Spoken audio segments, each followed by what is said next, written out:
કૃષ્ણ. કેમ છો મિત્રો? બધાય મજામાં? શિલ્પાકી ગુજરાતી રસોઈમાં હું તમારા બધાયનું સ્વાગત કરું છું. આજે હું નવી રેસીપી સાથે આવી ગઈ છું. આજની જે રેસીપી છે તે પાકા કેળાના ભજીયા છે. આમ તો બધાય લોકો ભજીયા અલગ અલગ બનાવતા જ હોય, જેમ કે ફુલવડા છે, મરચા છે, આખા મરચા છે, ખજૂરના છે, પાકા કેળાના છે, કાચા કેળાના છે. તે મને તે બધી વેરાયટી આપણે બનાવતા જ હોય અને હું પણ પૂરેપૂરી કોશિશ કરી કે તમને બધી વેરાયટી શીખડાવીશ, તમને બધાને પસંદ આવે એવી રીતના. તો ચાલો આપણે પાકા કેળા બનાવીએ ભજીયા. આપણા પાકા કેળાના ભજીયા બનાવવા માટે પહેલા મેં 3 નાના કેળા લીધા છે પાકા, એના મેં ગોળ કટકા કરી નાખ્યા છે. અને આપણો બેસણ છે 1 બાઉલ, અને નિમક, આ અજમા 3 થી 4 દાણા આખા મરી ને 4 થી 5 દાણા ધાણા, અને આ ધાણા ભાજી, મરી પાવડર અને હળદર અને મીઠા, આ સોડા. તો આપણે પહેલા બેસણ છે તે આમાં 1 બાઉલ નાખી દઈએ.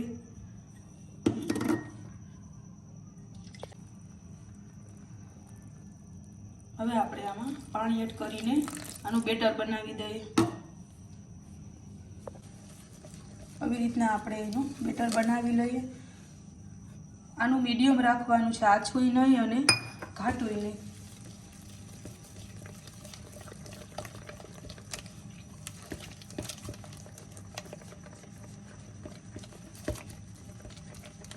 તો આપણું હવે બેટર જે કેળામાં જો એવી રીતના બની ગયું છે, જો આછું નથી અને બહુ ઘાટું નથી. હવે આપણે આમાં સ્વાદ અનુસાર નિમક એડ કરીશું. હવે આપણે સ્વાદ અનુસાર આમાં નિમક એડ કરીશું. આપણે 1 ચમચી જેટલા આ અજમો, પછી ધાણા અને તીખા ઉમેરશું. 1 ચમચી જેટલી આપણે ધાણા ભાજી એડ કરીશું. અડધી ચમચી જેટલી હળદર, અડધી ચમચી જેટલો આપણે મરી પાવડર, અને અડધી ચમચી જેટલા આપણા આ મીઠા સોડા ઉમેરીશું. હવે આપણે બધું મિક્સ કરી દઈએ.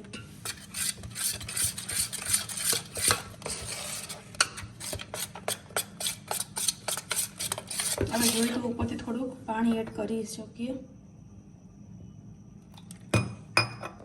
પાછું આપણે એકદમ સરસ બેટર કરી લઈએ. મસાલા બધા મિક્સ થઈ જાય. આપણે આમાં પાકા કેળા થોડાક એડ કરી દઈએ અને આપણું હવે તેલ પણ થઈ ગયું છે. હવે આપણે તરવા માંડીએ. આવી રીતના કેળા લઈ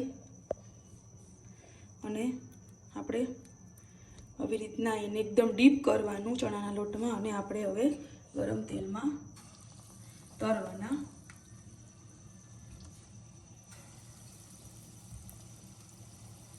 તો આપણે જો મેથીના, મરચાના, ભરેલા મરચાના બધા કરતા છો, બટેકાની પતરી, પણ કેળાના ભજીયા ખૂબ સરસ થાય. નાના બાળકોને તો ખૂબ જ ફેવરિટ હોય છે. મારા તો 2 બાળકો આ કેળાના ભજીયા ખૂબ જ ખાય છે. આજે તો રવિવાર છે એટલે શનિ રવિ તો આપણી છોકરાની ફરમાઈશ હોય જ છે. એટલે આવું કંઈક નવું અને હલકું ફૂલકું અને ઝટપટ થઈ જતું આ કેળાના ભજીયા જરૂરથી ટ્રાય કરજો, અને કેવા લાગ્યા તે ચોક્કસ કહેજો. હવે આપણે આવી રીતના બધા આમાં કેળાના આમાં બોરી દેવાની, બોરીને બધા એડ કરવાના તેલમાં. તો બનવા માંડ્યા છે, તો ઉપર આવી ગયા છે. હવે આપણે આને ધારાથી ફેરવીશું. હવે આપણે આ ઉપર આવી ગયા છે તેલમાં. કાચા કેળાને સરસ લાગે, પણ પાકા કેળાને એકદમ સરસ મીઠા લાગે, એટલે એકદમ સરસ બાળકોને આવે.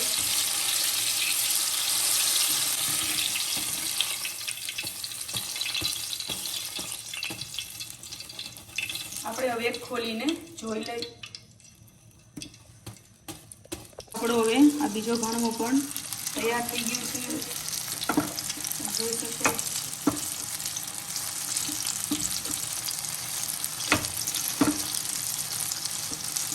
તો ચાલો હવે આપણા ભજીયા સરસ બની ગયા છે, એકદમ ચટાકેદાર અને કેળાના ઝટપટ બની જતા. ખાલી આ 5 થી 10 મિનિટમાં તમે ભજીયા બનાવી શકો. આ ભજીયા સોસ અને લીલી ચટણી આરે મેં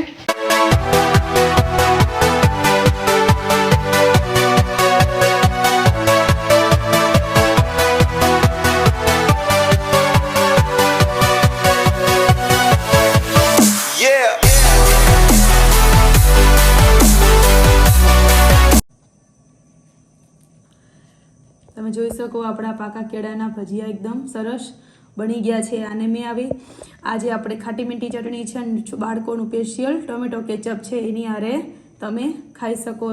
તો કેળાના ભજીયા કેવા લાગ્યા તે જરૂરથી કહેજો કોમેન્ટ બોક્સમાં. તો આપણા કેળાના ભજીયા છે તે બની ગયા છે. જે લોકોને મારા કેળાના ભજીયા પસંદ આવે તે જરૂરથી મારા ચેનલને લાઈક કરો, સબસ્ક્રાઈબ કરો અને ખૂબ શેર કરો. બેલ આઇકન દબાવવાનું ભૂલતા નહીં, જેથી તમને મારી નવી રેસીપી જોવા મળશે. તો હવે જો નવીન વાનગી સાથે બીજી રેસીપી સાથે મળશું. ત્યાં સુધી બધાય આવજો.